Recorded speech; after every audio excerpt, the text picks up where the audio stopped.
रहमानिर्रहीम।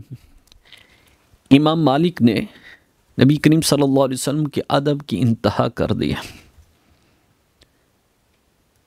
Musab बिन अब्दुल्ला रज़ियल्लाहु ताला बयान फरमाते हैं, आप फरमाते हैं कि इमाम मालिक के सामने जब नबी करीम सल्लल्लाहु अलैहि वसल्लम का जिक्र होता था ना, तो आपके चेहरे की रंगत बदल जाती थी, आंखों से आंसू आने शुरू हो जाते थे और कैफियत बदल जाती थी।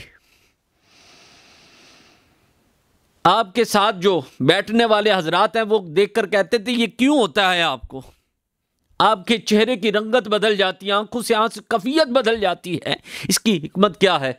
आपने फरमाया जो शान मैंने अपने नबी की देखी अगर तुम देख लो तो तुम्हारे साथ भी यही होना शुरू हो जाए, तुम्हारी भी कैफियत बदलनी शुरू हो जाए।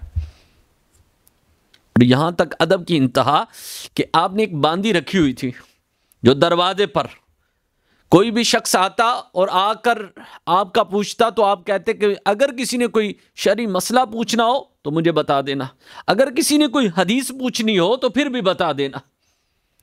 अगर कोई मसला पूछने के लिए आता तो आप फौरन बाहर जाते और उसको मसला बता देते।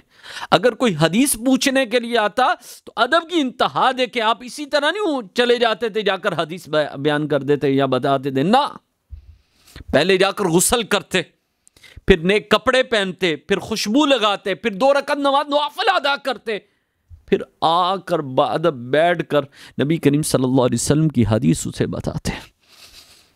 ये अदब की, यानी नबी करीम सल्लल्लाहु अलैहि वसल्लम की हदीस, फरमाए तेरे महबूब की हदीस बयान कर रहा हूं।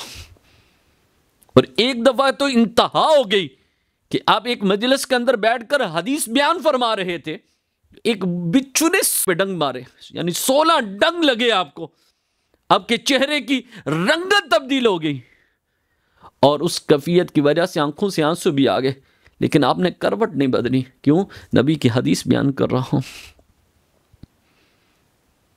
ये अदब, इस चीज का अदब का तकादा ये है, इस चीज की इजाजत नहीं देता कि नबी की हदीस बयान करे और तुम अपनी करवटें बदल रहे हो।